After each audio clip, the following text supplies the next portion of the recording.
want to take you to a moment in 2009. To a moment in 2009 when we're fighting back. Here's the fight. So I was in Washington, and I had two very intense goals. Fighting the big banks. All available ringers to cash, please. All available ringers to cash. Okay, we got it. So I was fighting the big banks over the implementation of TARP and trying to get some accountability into that.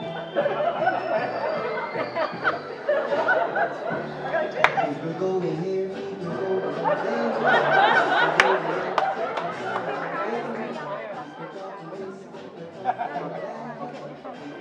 That's right, Dan.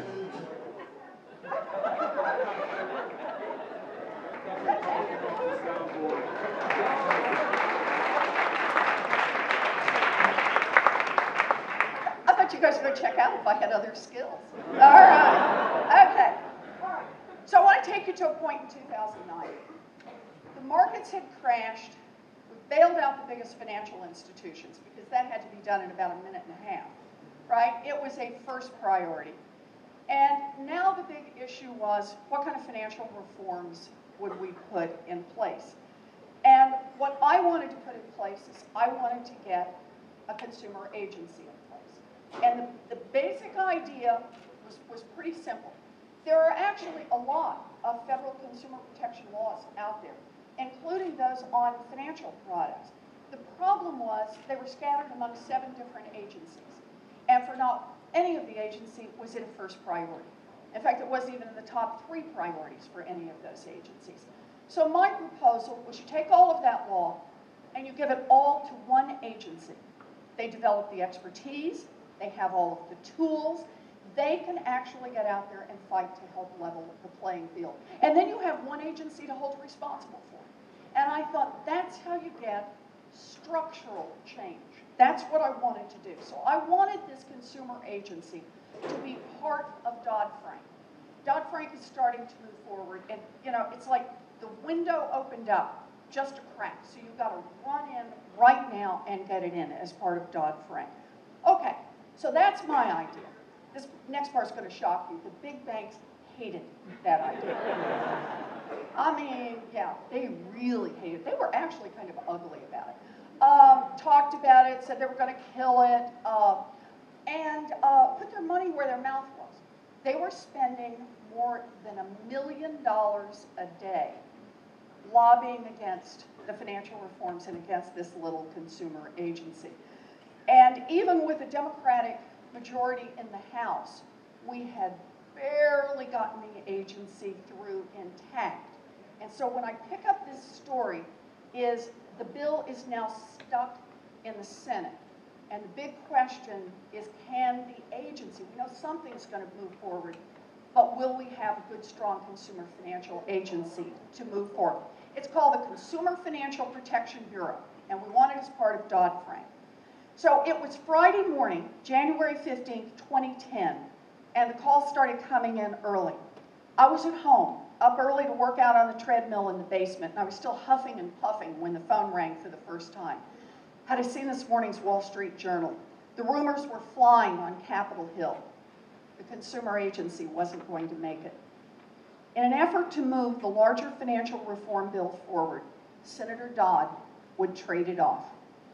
There might be some face-saving attempt to set up a new consumer protection department somewhere else in the government, but there would be no strong, independent agency with the authority to get much done.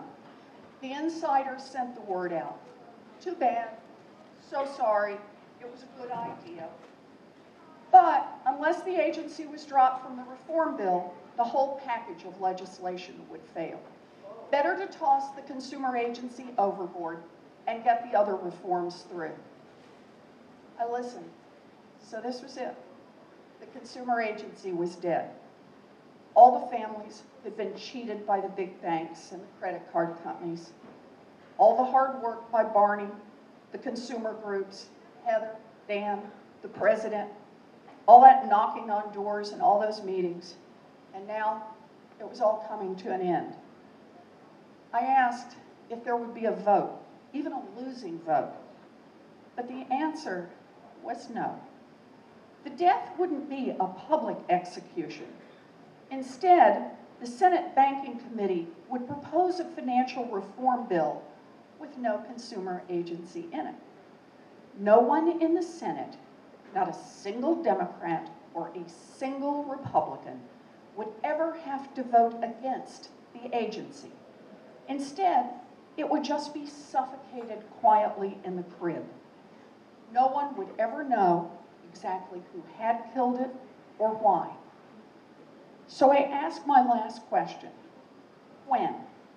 How long before the locked-in version of the bill would be introduced in the Senate Banking Committee, with or without the consumer agency?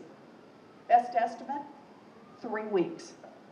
The deal wasn't fully finalized, and there were a lot of moving pieces that still needed to be worked out. So I called Dan. Dan is my wingman on all of this. I said to Dan, Dan, we've got 3 weeks. Because the way I saw it, we had nothing to lose. I didn't want a job on Capitol Hill. So what did I care if I ticked off a bunch of people in Washington? This was our last chance to get the agency into law. If we lost now, we lost forever. We had very little information about what had led to the latest assault on the agency, but we knew one thing. The Senate did not want to vote on a tough issue.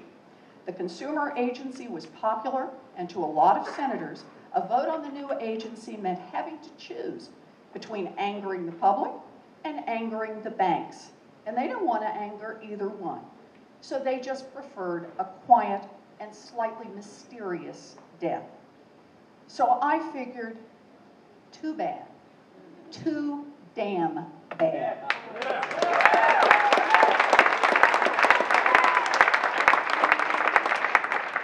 If a bunch of senators were going to pick the banks over families, then the American public had a right to know. And if we didn't win, at least we could make one hell of a stink. And that's what we did.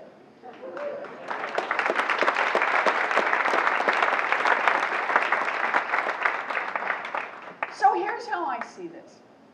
Washington is a place that works really, really well if you can hire an army of lobbyists, if you can hire an army of lawyers.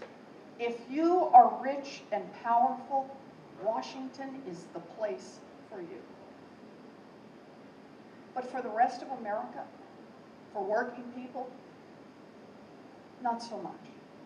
Washington's not working very well. And the reasons why, that's what I try to talk about in the book. It truly is a rigged game in Washington. The way I think of it is the wind always blows from the same direction.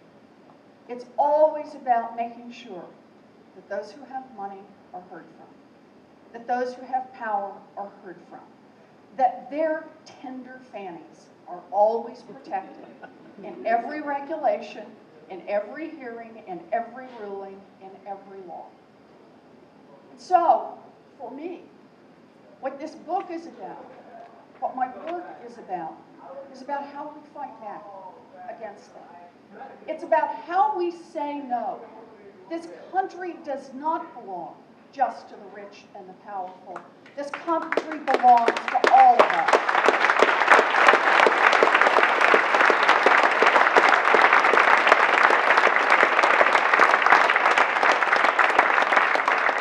So I want to say one more thing about it.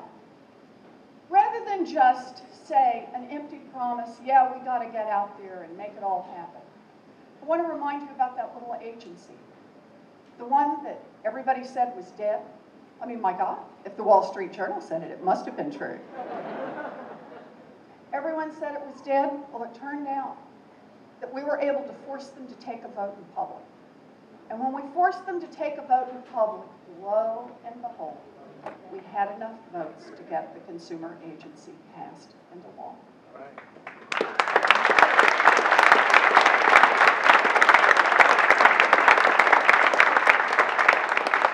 And now here comes the really wonky part, but the best part. That little agency has been up and running for about 4 years now, and it has already forced the largest financial institutions in this country to return about $5 billion to consumers that they cheated. That's government on our side. That's government on our side. So that's the deal for me. I wrote this book partly out of frustration. It is a book that tells terrible stories about those who just waltz in and take over and expect it all to work their way. But I also wrote this book out of optimism, because this book has just enough stories in it. When we get organized, when we push hard, when we fight back, that show that we still have a democracy, that democracy works, and we can make this country work for the people.